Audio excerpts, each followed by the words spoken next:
From the gridiron to the airwaves, it's time for the Martin Houston Show with Martin, Xavier, and Simeon. Martin is a national championship fullback from the 1992 Alabama Crimson Tide. Known for his bruising runs and devastating blocks, now he's bulldozing through sports talk with that same championship intensity. Joining him is his son, Xavier, a savant of football knowledge and statistical insight. He's your go-to source for the latest recruiting news and insider updates from across the Bama Nation. And Simeon, the thinker and contemplator, bringing you insight and knowledge that is logical, thoughtful, and on point.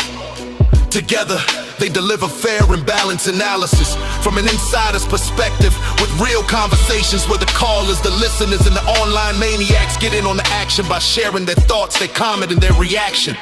Join our online maniacs at facebook.com/The Martin Houston Show.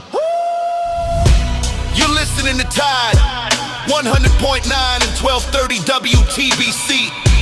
It's time for kickoff, so buckle up and get ready, because this is the sound of Bama sports. The Martin Houston Show with Martin, Xavier, and Simeon is live. Roll, Tide, roll! From the gridiron to the airwaves, Tide, roll! it's time for the Martin Houston Show with Martin, Xavier, and Simeon.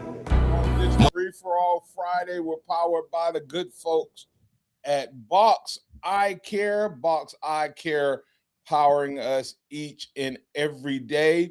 Need to make sure that, excuse me, that you go check them out, and they can take care of all of your vision needs. That's Box Eye Care, boxeyecare.com. Go check them out. Also, it's a Free for All Friday powered by the good folks over at TJ's Pharmacy and Wellness. TJ's Pharmacy and Wellness. If you're looking for want to make sure that all of your pharmaceutical needs are met, you need a local pharmacist, someone who can take care of all of your pharmacy needs. They can customize those prescriptions. They can compound to get the right dosage based on you. You're not just another number, not just another order. You're an individual, and they will take care of you. That's TJ's Pharmacy and Wellness, and they power our free-for-all Fridays. Remember that this is a day that the Lord has made, so let's rejoice and be glad in it. Take some time to notice someone, love someone, serve someone. Be the difference you want to see in the world today. Good morning, Sim. How you doing, sir? Good morning. I'm doing good. How are you? Doing well. Glad to be with you. X is out on assignment this morning, so we'll man the ship together. And right now there is no phone line for you to call in on. But if you're tuned in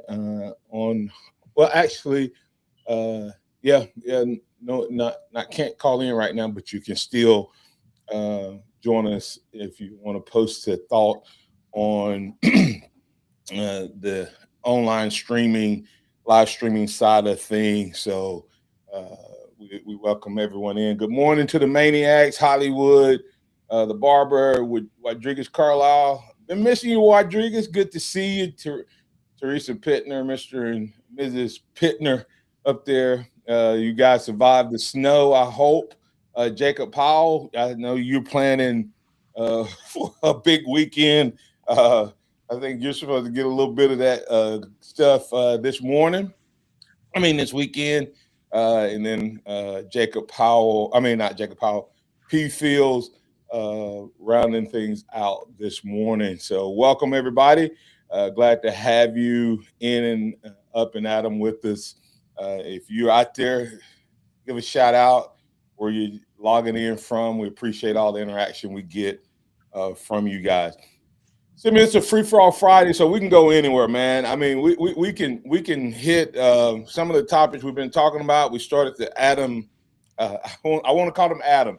His name is Adam. I know his name is Adrian, but y'all just forgive an old man if I keep calling him Adam. Maybe I'm hoping it's the second coming of He's at least like the second Adam from the Bible, Simeon, like Jesus. He a little better fit and get things right with that offensive line. We could talk about that. We definitely need to talk about what else we want to see with this coaching staff. Are you happy? Are you content? Are you feeling better in terms of the coaching staff? You know, something we hadn't really talked about, Simeon. We've complained a lot about this team, but we hadn't really given this team a complete grade. Maybe that may be something that we can look at and see, because the reality of it is preseason we were the number 8 or 9 team. We ended up number 9. How some of the people who ended up in that final poll ended up in front of us, I'm not sure. I'm not sure how Texas A&M ended up in front of us. Texas A&M didn't play anybody with a record, and I think they were overhyped. And so, but they ended up in front of us. Everybody else that was in the playoffs ended up in front of us, even if they didn't win a game or not. So, I thought that was interesting. But I do think the way Alabama ended the season probably hurt them a little bit. I'm backing a little bit off of the Big Ten just being for sure the dominant conference. It hasn't been a lot, but somebody, a pretty good source, even said that there's rumors out there that Indiana may have got into the catapult system and saw some. I don't know if that's just sour grapes or if there's a legitimacy to it. And the reason I point that out is people didn't complain a lot about Spygate and Inflategate, but undoubtedly the reporters, even though they didn't call him out, they must have believed it. Talking about Bill Belichick not getting in on first-time Hall of Famer. So Right. I mean, so is this potentially going to be a tainted national title for Indiana somewhere down the road? And how much pressure is he under? Could he have the greatest rise and the quickest fall? Right. So I mean, we could go anywhere today. Free for all Friday. Anything. I know we're going to talk basketball. Maniacs, if you have something, let us hear from you. Type it in. Anything. Well, within reason. And we'll work it out. So, but yep, Alabama got a big game coming up as well. Anything you want to hear before we jump into a couple of those lingering topics from earlier this week? No, we can go ahead and just start it off by talking about Coach Clem and Alabama's, I guess, I don't want to say grade for the season, but Alabama looking forward into the 2026 season. I think with Coach Clem, I did some more research on him. His year at Oregon, they rushed for 2,800 yards, and that was the same year they only had 5 sacks. And so, Hallelujah. if Alabama could even have just a fraction of that, I think this is a home run higher. Dog. So do you remember who the quarterback was that year? it was 2022. So was that Bo Nix? I think that was Bo Nix. 22, 23. Yeah, because he was in the pros 24 and 25. So yeah, because this was his second year. Yeah, yep. So wow. That's impressive. Absolutely. And of course, I would say Bo probably saved 4 or 5 sacks that year, probably. But I think Austin Mack, Keelan Russell could could save a couple sacks. They're mobile enough to where. Well, I was going to say Todd may have saved a couple. Todd did save a couple. He may have called a few, but then again, you know what I'm saying. Todd did save a couple with his. But no, you said they had 2,800 yards rushing and gave up 5 sacks. I'm gonna have to go back and watch how they played, because to me, my biggest concern with Alabama the last couple of years, Simeon, is we went sideways a lot. Mm-hmm. We didn't fire off, and I talked to someone and they were saying that's a blocking style now, and I'm like, I don't know where. I get that style if you're doing RPOs, But there were no RPOs. but we were not RPOs, so I don't get a sideways, um, lateral step. Unless you have guys that are quick. I mean, if unless you have guys that are just speed Yeah, and but if the defense is aggressive, then it's not going to matter because yeah, you see what I'm saying? Like if the defense is like, to me, when you play a team, like, I know we've talked about this, but if you hit Indiana before they could make their loops and their stunts, I think everybody tried to play Indiana's game versus running at them. right, Like if I gave the T-bone analysis, if you graze somebody and they're going to be able to continue on their path, right, but if you T-bone them, you change their direction. And a lot of Indiana's defensive scheme, it's feast or famine to me. But the reason it was so much feast for them, it's like teams were playing that not so aggressive, and it may be harder to execute than I'm thinking, especially if you don't have it athletic linemen. it has to be because it Miami was the only team in the last like 2 months to gouge them. And if Miami hadn't have got behind, Miami when they committed to the run, they did. They Yeah, just I don't know why Miami played defense the way they did in the first half. Who knows? I But think it was because of that safety was out. yeah, and probably so. Once again, the targeting rule, the stupid rule, changes the next game, which makes zero sense. The stupidest rule in college, in any sport.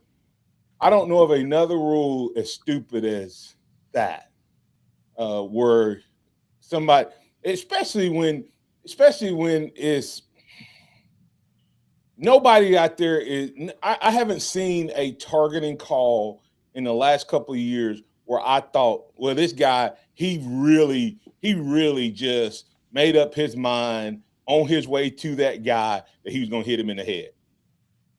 Now I've seen some guys launch, but it was about them being aggressive. It wasn't that I'm going to hit this guy in the head and the guy squats, takes a knee down. So it's kind of crazy. So, but back to this offensive lines. Uh, do you feel, Simeon, that this offensive line is on par talent wise with the one we had last year? No, no, I don't think. I don't think it's on paper talent as high because well, it depends on how high you have Caden Proctor on your talent board. I think Caden Proctor has a ton of talent to be able to dominate, but he didn't really use it. And Well, I let me, think let me ask, let me ask you a different way. Do you think right now, do we have someone that can, do you think we have, let's go by position, do you think we have anybody that can play and perform at the level of Caden Proctor last year? yeah, yes, Okay. Do you think we have someone in this mix that could play at the level of Dewberry and Vandermark? yeah, Do you think we have someone that can play at the level or close to the level of Brailsford? I think that they can get close. Okay. Do you think we have anybody that can play at the level of Wilkin? Yeah, probably. Yeah, And yeah, then I we do actually. and then Carroll should be better. Yeah, So I think yeah, I so would. so at that point, you have to start thinking, okay, did we end up potentially with close to the same talent? And if our coach is better and technique is better, and everybody that was here already, Will Sanders got playing time last year. Michael Carroll got playing time last year. We brought in a couple guys with more experience than what we were thinking we were going to have. Can Clem get us over the hump? Let's hold that thought. We're going to go to break. With Clem, are you ready? Are you ready early, way too early, to say this offensive line will be better than last year? More productive, not more talented. Will they be more productive? And you describe what productive means. This is the Martin Houston Show with Martin, Xavier, and Simeon. We're live, local, and ready to get things rolling right here on this Free for All Friday, powered by TJ's Pharmacy and Wellness. We'll be back in just a couple minutes to answer the question: can Clem get more production out of this offensive line than what we've seen last year and maybe even the year before, right here on your home for Alabama Sports Talk 100.9 and 1230 AM WTBC.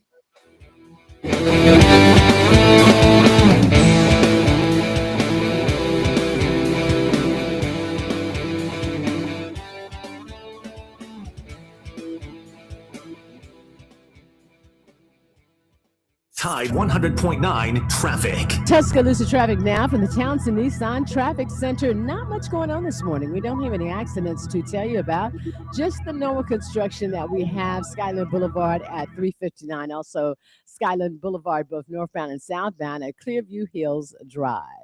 With your Tuscaloosa traffic now, I'm Renee Miller. This report is sponsored by Straight Talk Wireless. Don't let data limits hold you back from being the gift master in the family group chat. Switch to Straight Talk Wireless and get real unlimited data on Verizon's 5G network. Straight Talk, available at straighttalk.com or Walmart.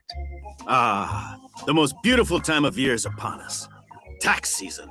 And Tax Slayer is here to help you file. We guarantee 100% accuracy and your maximum refund.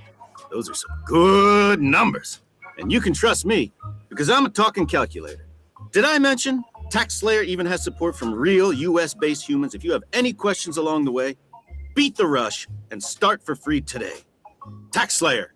File fearlessly. Looking for a new car, truck, or SUV? Now's the time to buy. The Tuscaloosa Chrysler Dodge Jeep Ram year-end sale is here. We're saying yes to the lowest prices of the year on over 100 new and pre-owned vehicles. Yes to 0% financing. Yes to maximum trade value. And yes to no payments until 2026. Say yes to our biggest savings of the year. Only at Tuscaloosa Chrysler Dodge Jeep Ram, where you pick it out and we'll work it out. Go to TuscaloosaCDJR.com. With approved credit on select models, interest accrues from date of purchase. Offers expire month end. What does it mean to advertise and do your marketing with Town Square Media Tuscaloosa? Melissa started her business in 2014. What would you say to someone considering Town Square Media Tuscaloosa? My experience with Town Square Media has been awesome, and I would definitely recommend it to anyone.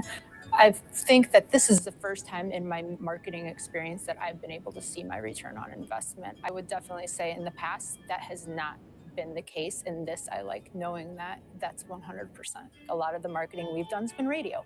You guys have so much more to offer than that, whether it's, websites, from targeted marketing to radio. You are kind of a one-stop shop, and it makes doing marketing so much easier. So I would definitely recommend it. For more info on marketing with Town Square Media Tuscaloosa, call 205-345-7200 or click on Advertise with Us on our website. Hey, I'm Martin Houston, and I want to tell you about exciting news happening at Box Eye Care. They moved to their new location, bringing you a brand new lab, stylish new frames, and a fresh look just for you. Enjoy their expanded frame inventory, competitive prices, and faster service, all with the same great level of service you've come to know and trust. Discover this full-service eye care at Box Eye Care's new location. With their in-house lab, they offer unbeatable value and one of the largest frame collections in town. Schedule your eye exam today and walk out with new glasses in less than an hour in most cases. Visit boxeyecare.com. That's boxeyecare.com, or call 205-342-0660. That's 205-342-0660. Visit them at 5003 Oscar Baxter Drive. That's Box Eye Care. Your vision, our priority. Tide 100.9 Tuscaloosa weather. Mostly cloudy today, the chance of a few sprinkles, the high 48. Breezy and much colder tonight and tomorrow, the chance of a few scattered light snow flurries. The low tonight 17, the high tomorrow 28. Sunday sunny with a high at 37. I'm James Spann with the Alabama Weather Network on Tide 100.9. It's 28 degrees in Tuscaloosa.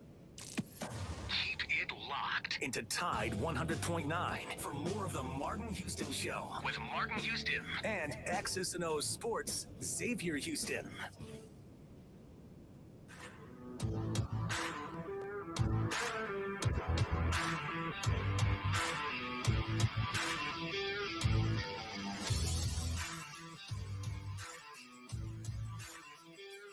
All right. Welcome back in to the Martin Houston Show with Martin, Xavier, Simeon, X out on assignment. Sim, we were going to break there. I'm going to get your thoughts on, excuse me, and on the Clem. Did we improve? Did we make the necessary movement, and is Clem enough of an X factor that we feel a little better? You want to hear what Coach DeBoer had to say about it? Yeah. Let's see what he said. Let me see if I got that in here. He does look tired. Ooh. Oh yeah, he. if you tune in on the video, if you tune in on the video, P. Fields asked the question. If you're listening out there on the radio, where Simeon said he does look tired, Simeon was responding to P. Fields said, "Did Coach DeBoer look tired, stressed at Mobile Energy? He might be feeling the weight." And that, hold on to that word, weight of coaching at Bama. I thought after hiring Clem, rebuilt the O-line. Now, what have they done to address the special teams? I hadn't heard anything. The coach. They've gotten that Adam Watford and that kicker and long snapper. Okay, he's saying they hadn't changed personnel-wise. They've changed it personnel-wise. I don't know if it was personnel or coaching. That's what we need to figure out, because this guy came from Oklahoma, where Oklahoma previously had really good special teams. Yeah, so maybe it was our personnel. But anyway, I'm gonna we're gonna hear Coach DeBoer. I thought, yeah, P. Fields, we got it. I thought you were talking about the address the coaching staff, but yeah, we did get some personnel. The only concern I have is we don't gain any yards in our special teams. We don't. Have you seen how good the punter is from North Alabama? Yeah. I mean, I'm saying what I'm talking about on the return game. Oh, our return game. And see, I mean, we're gonna hold it. We're gonna hold it. I want to have a special teams conversation. Let me make a note. Okay. Let me make a note real quick, because there's something about special teams that used to be really special about Alabama football, and we've not had it since they changed the kickoff. When they started messing with the kickoff rule, where you could wave your hand and fair catch it in the field of play, it pretty much has been null and void ever since. So we're going to circle back on that. But Coach DeBoer was asked down at the bowl game about the O-line, and here's what he had to say. It's about production, and we know we got to be better there. Mindset and just execution, the details of the fundamentals the guys need. So a lot of new faces that are going to be in that room. So kind of a fresh start there. Two things before we get back. So he looking kind of tired. I call it, he got that president look. You know what I mean by that? Presidents get elected. Yeah. Presidents get elected, and then all of a sudden they get old, gray, and age. Coach looking kind of. He had more hair on his head when he came here. Yeah, he did, but he has lost some weight. I think he's lost even more. Yeah. From since people started talking about it till now, because Yeah, and it may be stress, it may be health related. He did top 50. Probably both. Probably both. Yeah, most likely both. But he hit a couple things there. Yeah.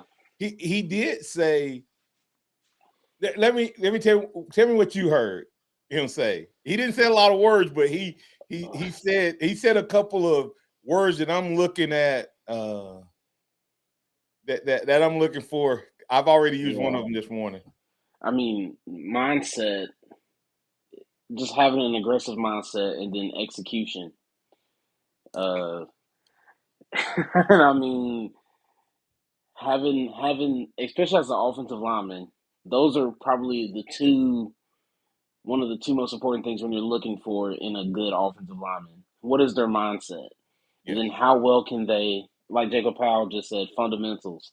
Yeah. Like, and how can they execute? It doesn't matter what star you have or anything like that, but if you have a good mindset and you can execute, you're gonna dominate more than you're not. Yeah, playing in the trenches is playing in the trenches really is an attitude type of game, type of mindset, and I don't know that if you look back, who on this Alabama offensive team had an attitude. The only one I can remember that I thought would help set our identity was Jaden Roberts, and he just like got injured, and once he got injured, he just yeah. I heard he didn't want to play. Okay. And it kind of looked like it, and that goes to mindset, Simeon. So but he said mindset, he said fundamentals, and execute, and he said production. We got to get more production. I guess Ha was right. I guess he was, kind of communicating what the coaching staff was looking for. But I hear them at the same time, but then they should have gotten guys in the portal that had a little bit more production. They did at the end, though, didn't they? Yeah, but I'm talking about you should have gotten a new starting, 4 offensive linemen that have started. If you're just saying production, because a lot of these guys are high potential, haven't played because they're sophomores. Like, it's not like that they haven't played in 4 years. It's just that they're young, so they don't have the high production. But he said that they got to get more production, and he thinks that he can get more production. I think that's what I'm saying. Is I think someone asked the question, can this coach, Coach Clem, can he make the difference? Is he like in chemistry, when you talking about in a lab, you just don't know what that one extra drop is going to do, like that one extra molecule. And is he that molecule that is going to take the O-line over the top? And I believe based on that, that's what they're thinking. They're believing that Will Sanders was good enough to start last year. He was just young. There was one game, and just kind of hold it. There was one game that Will was scheduled to start, okay, last year. And I don't know if the moment was too big in pregame or what, but they got concerned based on the way he was carrying on in pregame. Right? So, but is that also coaching? That you didn't have that you didn't have your guy ready. You didn't have him. You addressed maybe the fundamentals, and you didn't address the mental side. Because it's not just whether you're talented enough; it's can you handle the heat of the moment. And so, if they thought Will Sanders was good enough to start last year, then they feel confident that Will Sanders can be a guy. Because you have to think. Remember who did Tyler Booker name at Combine by name? You may not know this. He said y'all watch out for Will Sanders. Oh, wow. That was his guy last year. And so Will Sanders, if you believe in Carroll, I don't think there's that much difference between Carroll and Sanders. I just don't believe it. And we played all year with Carroll, and we took the lumps and bumps with Carroll because Carroll at sometimes would just blow just like, okay. He throw what I call them lookout blocks. You know what the lookout block is? Yeah, where you start backing up and you just turn around and yell at the quarterback, look out! Right? He had a few of those, but he got better. Right. And so I think that can Clem be that guy that takes – because if he takes each one of those players wherever – I'm sorry. Yeah. I just read P. Field's comment. For those of you, I know you heard me laugh in the middle of a statement, but P. Field's typed, I'm optimistic that Clem will make it happen. If I don't believe, I will look like the board by fall camp. Oh man. But I do think Clem can get us. I think that they think he's that added ingredient, Simeon, that will take Alabama over the top. Yeah. Just trying to stay with whatever's being said in the media. I know we've been talking about the tight ends and all that, but Coach was asked several questions.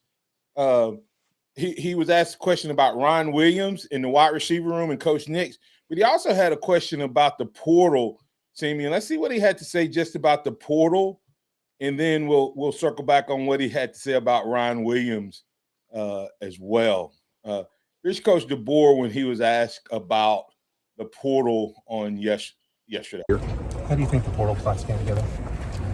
Yeah, I feel we addressed some areas that we either needed going into the portal or, numbers wise, and I think there's some areas we really strongly upgraded, and so I'm excited about that. I'm excited about what not just the skill set of these guys are coming in, but also who they are as people and the character. We have some guys who, whether they were voted team captain last year or probably were going to be, I think we got those type of guys in at multiple positions. I'm really looking forward to getting back on campus and seeing them operate. I've heard great things as far as how they fit in and how they've mixed in with our current roster. And, that's what you're really trying to make sure of. And, yeah, we got to have the skill, but we also got to have the chemistry. And, these guys, I think, for the most part, from what I've seen, and it's a quick turnaround. Like, you get a weekend, some phone calls with them, their family members, or whoever's important to them, and you're having to make quick decisions just like they are. And so can't say we batted 1,000 because I haven't spent enough time with them, but I really like the group that we have brought in. Offensive line, we needed some guys that could step in with 5 guys graduating. Not all of them obviously were starters. A couple guys that are leaving for the NFL with Parker and KP. And so, we needed the numbers, but we also needed the quality to go put out there on the football field, offensive line. So that was a heavy focus. What's the sense of urgency? All right. Simeon, did he throw shade at some people? It felt like it. What's your takeaway from what Coach had to say there? Because there's a couple things jumped out at me as well. I mean, it was more of him just saying, hey, some of the guys that we had maybe weren't the right culture fit, because he definitely put an emphasis on getting the right character-wise people in the locker room, and that's honest. Like he said, that's honestly just as important as the skill, because it doesn't matter if you're all world, but if you're a cancer to the locker room, you're not just a deficit to your play, you're a deficit to the team's play, especially if you're in a position where you have to start. So, like, when you see that, I don't know, I just think that's a good sign for Alabama that not only did they get good character into the locker room, but they also got good quality as well. Yeah, I thought that was interesting. He said character at least as many times, if not more, than he said skill. Okay. He said a couple, and I don't think he was just talking about the O-line room, but I do think because he said, hey, we got some skills, we had to get some numbers, we had to get character, we had to get, right fit, and I'm hearing good things about character and how they fit, how they're gelling together with the roster. And so we've said it numerous times here on this show. Even though they felt good about the culture, there may have still been a couple of outliers that were on the team. I have a leadership talk, Simeon, that's called, instead of culture, it's called culture, and it's taking your core beliefs and your culture and how the two blend together to create performance. Because there was some guys that may not fully buy into the core beliefs of Coach DeBoer, and that's just they both want a winning culture, but whatever your core beliefs are, if you don't have those core beliefs, manifested in the players, then the culture, even though it may be healthy, it may not be as healthy as it could be. It could be like the person that's got the weight right, and they have all of these things. They're the right on the scale. They look good and all that stuff. But when they go to the doctor, cholesterol is a little high, right? And maybe that's what was missing from this team. Just a few tweaks, or maybe a lot, because because I just wonder how many of the guys who left they asked to leave versus just jumping in. And even though Keon Keeley because the Keon Keeley is an interesting one when you hear a statement like what he's talking about. There's more to that story. Because it just doesn't seem right. They had moved his position, and maybe he wasn't very attractive in the portal. Simeon is the only reason he was back this past year anyway, right? Yeah. And then once he got on the field, you know how sometimes people are when they're asking for something, they're a lot more humble. When they get it, they switch up. They switch up on you.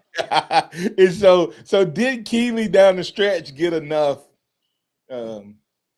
playing time that maybe that true feeling came out and he wasn't as good a culture fit? Because to me, if you go after keeping Mbakwe like they did last year, Keeley was the guy that you would have gone after. Right. But they didn't use Mbakwe. I don't know. No, that's what I'm saying. Like they went after Mbakwe, and then they didn't go after. It didn't appear that they went after Keeley, and then on top of that, there was no repercussions when HaHa said what he said. HaHa went directly at Keeley. Yeah, he did. So I think that was a sign. Yeah. Hey, speaking of Keon Keeley, do you potentially see them maybe beefing Latham back up and moving him to that position? Because we hadn't talked about the fact that he did get approved for that 7th year. Yeah. I don't know. I think he was. Where did he play this past year? He was going to be at the linebacker spot versus the DN, but the year before he was at the DN. He'll probably slide back out to the DN part because I think depth might be a little light there. I think. Yeah, I think we have more. I always get them mixed up. I think we have more wolves and less bandits, or whichever way it is. I think the linebacker is a wolf and the bandit is a bandit. Yeah, because LT was a bandit. Yeah, and so I could see him jumping back out there to that bandit position, beefing back up a little bit, because I think we have more depth and experience I don't think they're going to take a chance of him competing with Yonze Pierre and Justin Hill. Hill. Yeah, because that's Those your two one. spots I'll say those two spots are taken. I mean, That's going to be your 1-2. So he's looking at third, even if he comes back. But you lost your top 2 guys. No, your top 3 guys. Renaud, Keeley, and LT. And then you brought in the guy from South Carolina in. So hey, look at the NCAA doing Alabama a favor. Getting the culture right. Gave us a 7th-year player. Right? Right. So at least there's something good there. Hey, real quick, let's hit the Ryan Williams thing that Coach talked about. It was two responses there. And then we'll end up in the show talking about this basketball game. Alabama has a big basketball game coming up this weekend. So, but here's Coach the first time he was asked about Ryan Williams and Coach Nix and what Coach Nix brings to the table in regards to Ryan Williams. I just think that so far what I've seen is what I was hoping for, and it's just a guy who's been around the league, a guy who has the experience, and I love the way that he just was really down to earth and relates to our guys. I think they appreciate that already from him. Very diverse from a coaching standpoint. He's coached different skill positions, different groups, but I love how he's been at, for the most part, places for longer periods of time. Just some stability there is something that I think I appreciate, and didn't have really a choice here at the last stop, but looking forward to working through the offense with him. I'm a receiver guy, and looking forward to some time with him and developing the guys that we have. I think we've got a great group that he's excited about, coaching up. During the season, you mentioned that Ryan's struggles, at least on some level, were about him putting pressure on himself. Do you think part of Derek Nix's role is going to be to kind of put Ryan back together mentally a little bit? Yeah, I think all of us, that's our job as coaches, is to, in the development process. I mean, there's a piece where it's skill development. It's just the piece with the psychological part, all that for every player. And so I would expect that from our coaches, and certainly as pertains to Ryan, I think he's going to have a big year ahead. I'm excited to, again, get to work with him here in the offseason, correct the things that we feel are correctable, and him continue to grow and go have a big year. How do you think the portal class is going to go? All right. I feel I think Derek Nix was the perfect replacement for a Jamarcus Shepard, just from that level of because Jamarcus Shepard was a great wide receiver coach, so I think he was able to replace him with someone just of that same ability, if not a little bit of a more well-rounded coach. But I think for Ryan, I think it's what they've been preaching to him this entire time, is getting back to the basics. Because anybody that sees Ryan play, once he gets the ball in his hands, he is a game changer. And I think that just whether if it was a mental thing, if it was like a case of the yips or whatever, just hopefully he's able to rebound and have a good junior year. Yeah, Jacob Powell earlier in the program said it's going to depend. We were talking about Clem, but I think you addressed this to everything on our offensive side of the ball. I think this question applies, or this thought. It's going to depend on if Grubb was the issue last year with the line. Yeah, he stays involved and they don't let Clem have the reins. It all depends on Grubb if he was the issue. Is that possible? Because the reality of it is, let's hope it was Cap. Let's hope. Because if it wasn't Cap, it'll become real evident really quick, I feel like. P. Field says it best. I agree, Jacob. Grubb needs a talking to from the board. So if that's not the case, if that's the case, then Alabama could be a quick flip and turnaround, kind of a middle of the road, worst to first type of offensive performance. And if we can get the defensive performance we got last year to this year, to this year, and the offense takes a step up. Yeah. Yeah, I agree. Yeah. I mean, So, I think this team will have the opportunity to take a big leap into the 2026 season. I just think with maybe the Ryan Grubb slash the Ryan Williams situation, I think their relationship needs to improve we need a as little well. R&R. Yeah. We need a little Ryan Grubbs and Ryan Williams to get on the same page for 2026. If there's any egos on either part, they need to check them at the door. Yeah, for sure. And Too because talented. he's too talented, even if that means that you give him the plays where you hand the ball off and you run reverses and he gets all the bubble screen. I don't care. Ryan Williams is like Coach Stallings used to say. Everybody knew we were going to run the ball. This is what Coach Stallings used to say, Sammy. Not too money, man. They still got to stop it. Right. They still got to stop it. I mean, yeah. Coach's philosophy was we're going into the Miami game. Everybody was talking about, well, Alabama, if Alabama can't run the ball, they ain't going to win, Coach Stallings. And I said it to a reporter. Have you seen us play anybody? We wouldn't have beat anybody if we couldn't run the ball.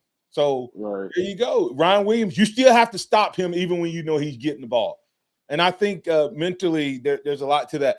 It's interesting. I did not realize how good Shepard was. I'm going to tell you, that was the shocking hire of the offseason for me.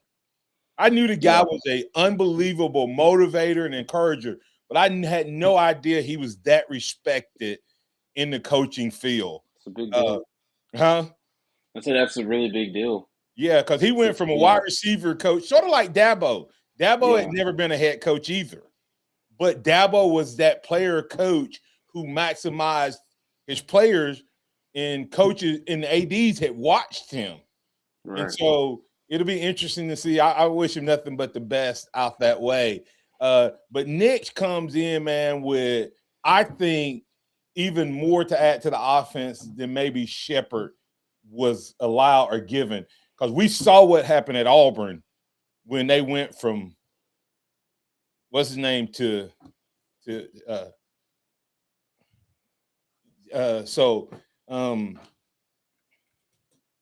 anyway, let's get to Allen real quick. We saw what happened when he replaced Hugh Freeze. All right, Allen, you're in with Simeon and Xavier. What's on your mind?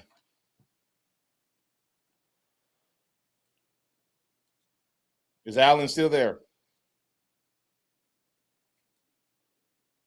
All right. Simeon, let's talk about the basketball game real quick, man. Yeah. No, Alabama's taking on the Florida Gators on, is it Sunday? Yes. And so I found this game to be really interesting because this is from Coach Todd Golding from the Florida Gators. He came and had a lot of strong words for Nate Oates and them allowing Charles Bediako to play for Alabama, and I just think that is going to be just an interesting subplot to the game because Bediako has come in and scored double digits in both games, and so he's been able to make a definite impact. And Todd Golden even said, it doesn't matter if they play, we'll come in and beat them anyway. So we'll see. I can't wait to see how that game plays. Hopefully Alabama can get Amari Allen back. Yeah, I think Amari Allen to me is what Landon Dickerson, Tyler Booker, what was his name? Womack was to Alabama's offensive line. He's that guy that gets everybody else meaner, like nastier.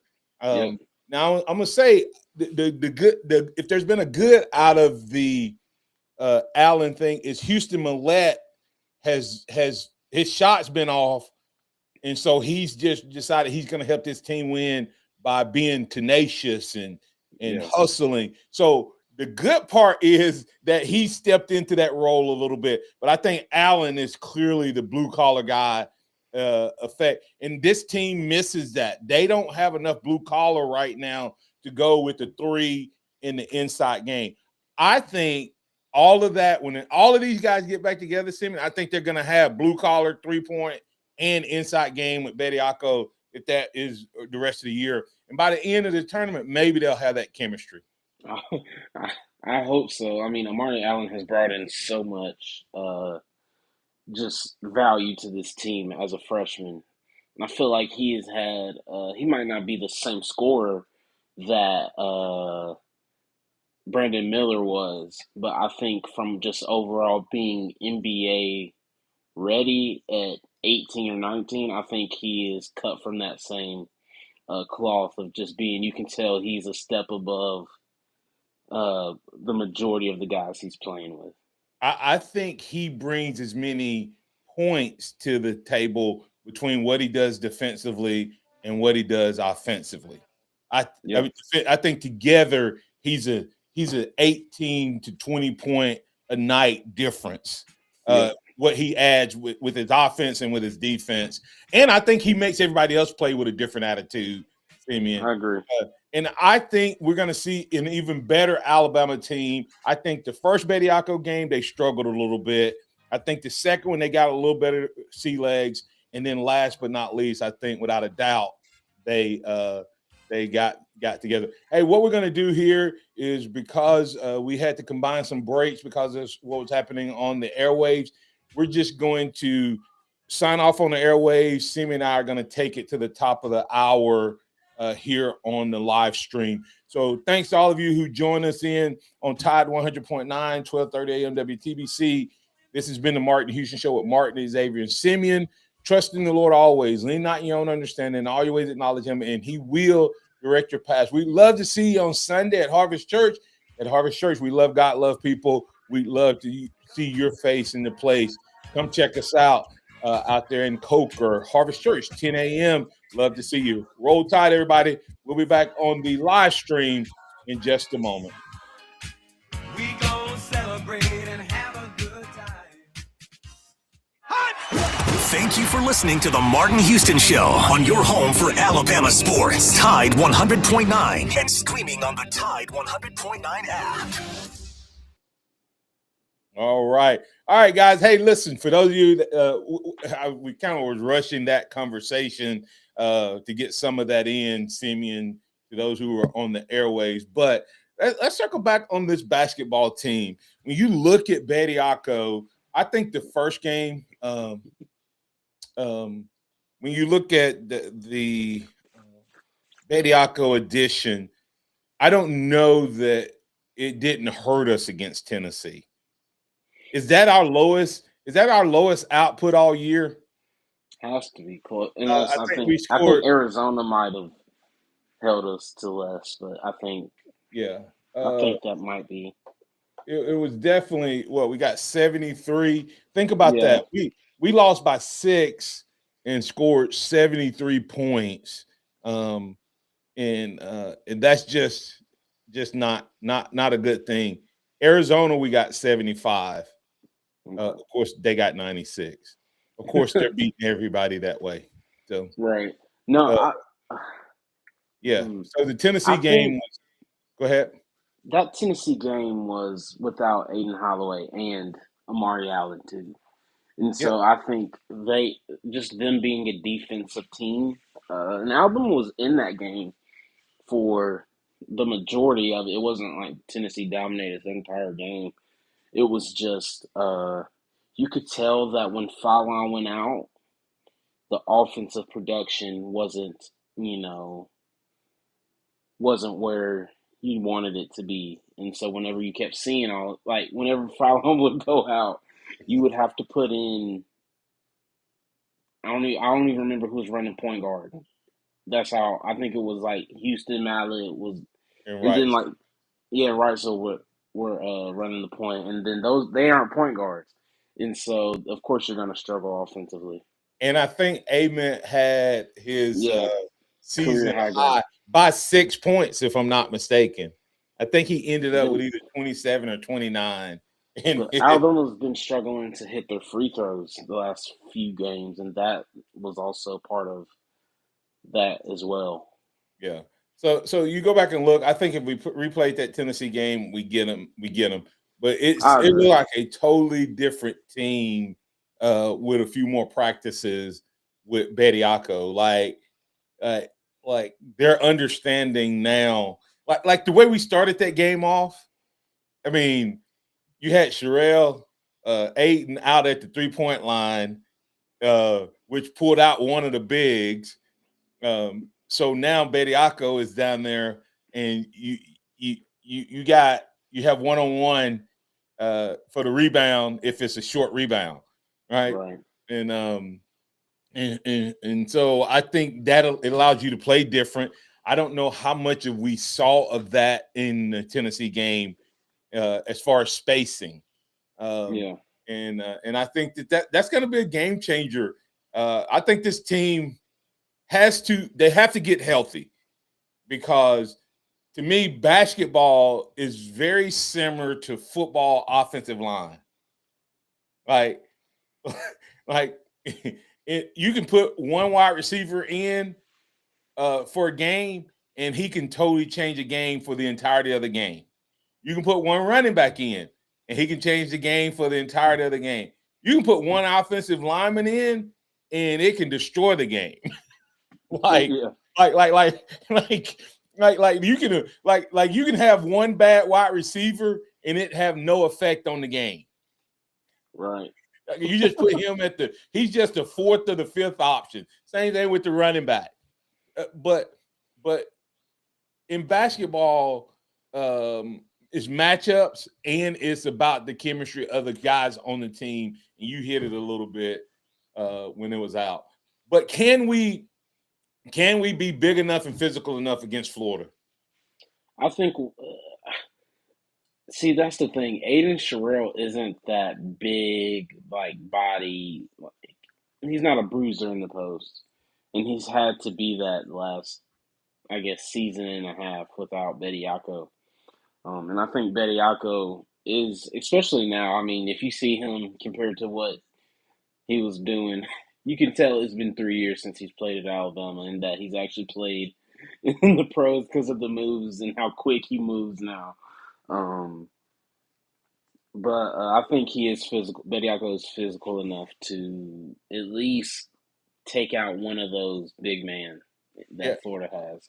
I don't know if it's a bold prediction, but I think Alabama's offensive rebound numbers are going to go up because not only is Sherrill at times going to bring that guy out, it also is going to leave more. If he's taking the three, then one of those guards can be in there getting a rebound. Right. And you think about Allen, we had even seen Allen with this lineup. I mean, when Allen becomes, Because Allen, if I'm not mistaken, isn't he the leading rebounder for the team? He's averaging like 8 or 9 rebounds a game. He's good. I don't know if he's leading or not, but he's a difference maker on the defensive end, on the boards. To me, he seems to be clutch in the free throws when he's had to make free throws, and he's just an all around. He's an upgrade from Diabate with the same mindset.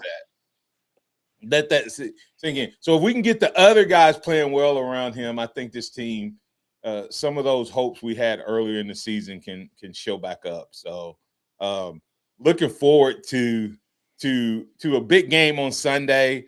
I don't know why they trying to play so early, man. Preacher's gonna be preaching all over, preaching all. Hey, preaching all over Alabama gonna be cutting messages short. Right. You see people about around 11:30. People just gonna be getting them walking out. I call it popcorn, Simeon. You know what that means? I tell pastors, I said, I understand that we need to let God have his way, but you also need to understand that folks make plans. folks make plans, and Yeah, for sure. so whenever that time is, if your church start at 10 and they have set it up that they're gonna leave at 11:30, at 11:30, if you at 11:25, you start. You're gonna see people. You're gonna see people start Yeah, putting yeah. You zipping up.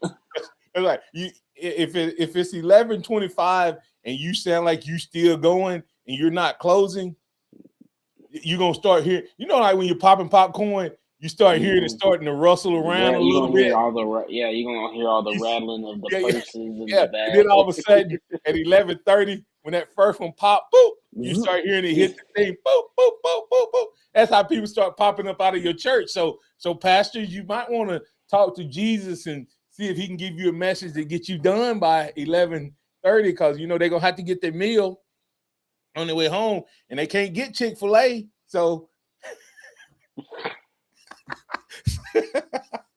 they can't get God's chicken on Sunday. So anyway. But anyway, I did that. I'm being funny. Oh, that's P. Phil said, yeah. Everybody be sitting in the back. You can come in Sunday. Everybody gonna be on the back 3 rows. Nobody gonna be up front.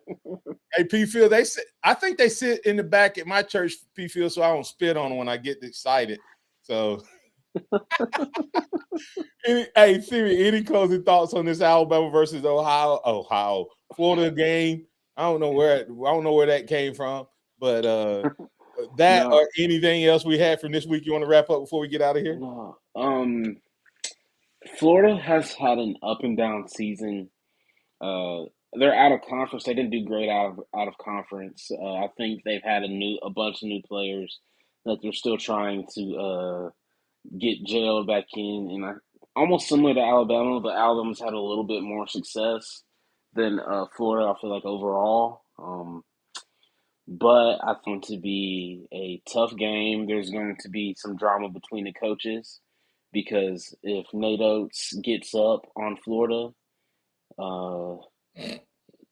Alabama will try to beat Florida by 50 points. And I think there will be a lot of smack talking coming from Nate Oates as well. So I can't wait to see him on the sidelines getting all animated. Yeah, and we may need a little bit of that. We may need a little bit of that this year in terms of what you call it, the team. Did Florida is it? Am I looking at this right? Did they beat South Carolina, like doubled them up last night? Good gracious! I'm looking at it. I'm looking at the score here, 95 to. Wow. Those shots got a hit against Alabama. Yeah, they got beat by Auburn, so they were mad. I guess they were mad, Simi, because Auburn upset them 76-67. They beat South Took it out Carolina on South Carolina 95-48. That's just bad basketball. So with they coming in here. Is it at Coleman? Yeah, I think so. Oh, Yeah. No. It's there. Oh, if I'm not mistaken, it's there. So if it was at Coleman, I would have Alabama by 50. But I think without a doubt, Alabama they got their hands full because Florida, when your coach steps up and says something like that, you got to try to have his back. So right. I think it's going to be. And Florida has had our number sort of like Tennessee lately. Remember what they did to us last year? It was just they put it on Alabama. Yeah, because Alabama was too small. Grant Nelson was the only big. Yeah, it got out of hand. So I think Nate Oates also has that in the back of his mind too, because they ran up the score on Alabama last year. He could have slowed it down last year, and he kept going. He was not going to slow it down. So I think go ahead. Yeah, so I'm just saying if Nate Oates gets a chance, he's not. Let's just hope. I hope Allen is back. I hope everybody is healthy. I want to see this. I want to see this team play with a full roster that includes Bediako. And we may see that, and it's still not their top shelf performance this weekend because it's still going to be new. But I want to see that process get started, and then maybe we've got all our injuries. That's who they need to get rid of is the strength and conditioning this year. Is basketball. Dang, Sim. They've been hurt all year. Like this is like their 12th starting lineup. Yeah, they have not played with the same group very much all. And it's gonna be 13 come Sunday if Allen's back. So who's the five? Who's your starting five if Allen's back?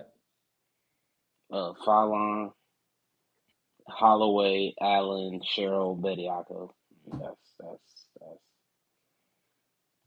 That's nasty. Dang. That's national championship.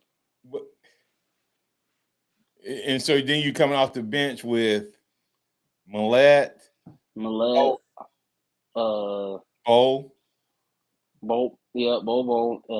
right so.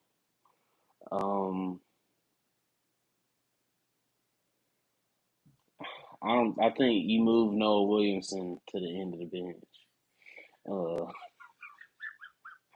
He had that Kentucky game. Don't forget Jamison. He started several times. Yeah. I think he just tries too hard as a freshman. I think he sometimes. I feel like I'm forgetting somebody. Huh? I just feel like I'm forgetting somebody. But Thea. So. Yeah. They got a lot. If he wouldn't have gotten hurt, yeah, because he doesn't like to play defense, which is why he doesn't play that much now. Yeah, he don't like to. So, if he would have played defense, then he'll get on the court more. But and maybe that's what Coach Nados told him. Yeah, and maybe he buys into that. Yeah, because I think he can definitely help. I think he can help with the drive a little bit more. That's what I think Fallon can take the hits. I don't know that the other guards take the hits on the drive. Yeah, I think Holloway might be too small to take those bumps. Right. And I think Bethea, if he were to come in, he could be that guy that takes some of that. So, but I mean, look, that's still that 9 or 10 right there, man. That's topping the nation. If they play to their potential. So we'll see come Sunday. We'll see come Sunday. So you got Bama with how many point win? 12. Dang. I'm gonna take them by 5. I want the walk-ins in the game. Oh wow. Walk-ons in the game, yeah. I'm gonna take it by 5. So I think Bama gets into the high 80s, low 90s, and defense is gonna have to help out. So, all right. Well, man, we appreciate all the maniacs hanging out with us for a little OT here. Thanks, Simeon. We'll be back on Monday, same bat time, same bat channel. Don't forget to like, follow, and share the Martin Houston Show with Martin and Xavier and Simeon. You can find us on Facebook, YouTube, and the X. Also, don't forget the Houston Huddle. Follow, like, and share there. You can find it on all those channels as well. Plus, you can find it on TikTok. So that's the Houston Huddle and the Martin Houston Show with Martin and Xavier and Simeon. We appreciate you guys. Roll Tide out there. We'll catch you on Monday. Hopefully, we'll be adding Kennington Smith III to the conversation and be breaking down Alabama with the win over the Florida Gators. Roll Tide. Have a great weekend, everybody. Stay safe out there.